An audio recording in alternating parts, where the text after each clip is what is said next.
Power 105.1 is the Breakfast Club. Good morning. We got the homie on the line, Shyne Poe. Yeah, top of the morning. What's happening in New York City? What's going on, Shyne? Ain't nothing, man. I'm here, out here in Paris. I made it off the island for all the scumbags out there, you understand, in California talking reckless. I made it off the island, so I'm in Paris at the plaza waiting for countdown. Well, Shyne, this is Charlamagne the God, the man you called a slut on Twitter. oh, yeah, the one that got stuck up by finger point? Yeah, I heard about that. That wasn't true, but you know. That wasn't the truth, but listen, man, this is what I want to understand, right? My whole thing is consistency, right? Okay. Like, Shyne has never been inconsistent. You dig? Like I was on the island. I was in the mountains. Like, you know what I'm saying? You never heard nothing reckless about me. You understand what I'm talking about? Like there's no there's no holes poked in what I do and what I represent. You know what I'm saying? When I came out, the records was trash. I admit that. You did, because I lost my voice. But we can't start comparing records to real life and what I actually did. You understand? My credibility. No, Shyne, your street credibility has never been in question. But from a musical standpoint, that's all I ever critique you on. The music you put out is garbage. It was it was trash. You got to listen to that Gangland album. That Gangland album is what it is. Where's that at? That's on Dat Piff. I got a couple 100,000 downloads on GP. That's just self-financing. But listen to that Gangland album, and then we're gonna have a follow-up conversation. Yeah, I haven't heard that yet. Now, I got the joint with Pusha T, the Meyer Lansky joint. That's hard white. Now, you commented on Kendrick Lamar, and you said you didn't like Kendrick Lamar's album. Yeah, but listen, this is another thing when I'm talking about the consistency. Come on, Envy. I was in the pen for 10 years. I don't need an award. I don't need a trophy. But while I was in the pen, I never used to be doing no interviews. Everybody used to be getting at me. MTV, Double XL, all that. I fell back. I ain't had nothing to say. I did my time, and that was it. So when it comes to me making an opinion heard just to get attention or just because I want to be relevant, come on, that's not Poe. I got 5 Double XL covers. These dudes is new. They knew Jags. They knew on the scene. I don't got nothing to prove. Like, I'm good. My name is in the books. People can say what they want, regardless of the mediocre product that was put out due to me losing my voice from that 10-year bid. Everybody done went on record and said the first 2 albums is classic. They could front now. You know what I'm saying? Rick Ross done went on record, said it was classics. The Game, who's my protege, that's mini-me. Like, you listen to his first records when he came out, you couldn't tell the difference between me and him. You understand what I'm talking about? See, Shyne, when I hear you say that, it reminds me of when you came out and people say, "Oh, he sounds like Big." I don't hear Game. I don't hear you when I hear Game. I would never, go in on Big. Like, you couldn't do that. That's the god of rap. But listen, this is what I'm trying to say. I'm just talking about the inconsistency, right? So first, every record that Game rap is, oh, I'm doing my time with Shyne. Oh, free Shyne. Oh, I'm a smuggle Shyne out of Belize. I was just on his California Republic album. So how you go from being my biggest cheerleader, right, endorsing me, you understand, free Shyne, Shyne, to now, you have this issue and that issue. Well, he said the issue came from you getting that Kendrick Lamar. He felt that Kendrick Lamar is not that type of individual that is a beefing type, so he was standing up for Kendrick Lamar. Kendrick Lamar become Angela Lee. That's like me talking about a chick and then somebody step me like, yo, nah, you can't talk to my sister like that. Like, what he jumping But Kendrick is a kid, Shyne. Kendrick is a kid. Kendrick ain't no gangster rapper. He's not. If a gangster rapper comes at Kendrick, I can understand another gangster rapper stepping up. But do you feel like Shyne came at Kendrick, or do you feel like he just said he didn't? No, but listen, Game ain't no gangster rapper. He's a dude with a butterfly on his face and a tongue ring. That's what they said he had. Well, he used to be a stripper. Like, these dudes is fronting, man. Like, all that 40 Glock, that's a joke. Like, I don't know what part of the hood he from, but in Compton and South Central, dudes ain't letting you walk away. I know they're not letting you walk away in Brooklyn. You understand? If you get lucky and it ain't no gunplay, you going in a coma, you going to be brain dead, all your fronts going to be missing, eye sockets, broken jaws, something. What world do we live in? What culture do we live in where he let homeboy walk away and everybody thinks he's a gangster? I don't get that. But back to the Kendrick Lamar kid. I did not attack that young man on no gangster move. I didn't make a mob play on him. I didn't say, yo. I said, yo, listen, you're talented, you got super potential, but I thought that the album was trash. Now, that was in response to the overwhelming hype that I felt. Like, you know what I'm saying? I don't pay too much attention to rap culture, but like everywhere I seen some dude get up on there and say, yo, he's the Bob Dylan of rap, and this is the most amazing record they ever heard. So me, I was expecting that. So when I didn't get that, my response was into the disappointment of everything that they had beat it up to be. But I never said he was whack. I never said he was trash. I just said the album was not that. That ain't no classic album, man. Well, Shyne, you should know better than anybody. You can't believe the hype. Come on now. And I mean, and I was the same way. Everybody was hyping it up, but I didn't listen to none of that. I just listened to the album from just a biased perspective, and I think the album's dope. I think it's really dope. All right, but listen, at the end of the day, that's what art is. Art is subjective. Like, we could have all moved on. But, you know, for Homeboy to take this into the level that he's taking into, he's a whore. Like, that's straight media whore stuff. So you guys haven't had a conversation with each other behind the scenes at all about this? Because being that you guys had a relationship? No, because he's a whore. Listen, let me show you how consistent I am with it. I remember he's such a whore when he was talking records about Jigga, right? But I just want to show you my consistency. When he did that, when I came out the pen, that's when he was saying, oh, Shyne signed to Black Wall Street. You could go do your research. Oh, Shyne signed to Black Wall Street and Zon Entertainment, Shyne. So I told him when I got on the phone, because me and Hov is all right. Hov always showed me love when I was in the pen. He came to see me on the island. And me and him is all right. I got super respect for old boy. So I told him, I said, yo, listen, you can't be going at Hov like that. You got to fall back. You know what I'm saying? That's my man. You got to fall back. And if you notice, he apologized to Hov. He had fell back. He had said, ooh, but then he goes back again and start talking about Beyonce and start talking crazy. He is inconsistent and not mentally stable. Nobody would walk around and behave the way he behaved if they had sense. You got kids. You making a little bit of paper. You famous.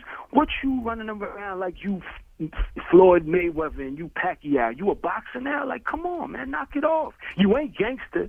You understand? And you ain't a boxer. Stop, because I spent 10 years in prison because of that type of gun-ho, you know, wonton, like just ready to, in broad daylight, pop off. That's not cool, man. Ain't nothing fly about that. So why do you glorify it, Shyne? You glorify the fact that you popped your pistol in the club. No, I don't glorify that. I came out and I went to Israel. But then when I do that, then y'all say I'm crazy. They making fun of my side locks, even though King David got side locks, and a lot of the Pyrus and Lokes, they got their little braids hanging from the side. But then, you know, then when Rick Ross say he's doing the Black Bar Mitzvah, then it's cool. Like, come on, man. How did you feel about that Rick Ross mixtape? Because I think a lot of people were upset about that.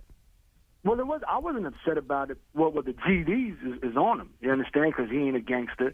He ain't a gangster disciple. And they on him. They on him for that. I was on him for the fact that when I did it, just like you got this little whore talking right now, oh, you got side locks. Like, what dude be paying attention to do a hairstyle? I just want to point that out. But anyway, when Shyne is Jewish, oh, Shyne's a fake Jew, Shyne's this.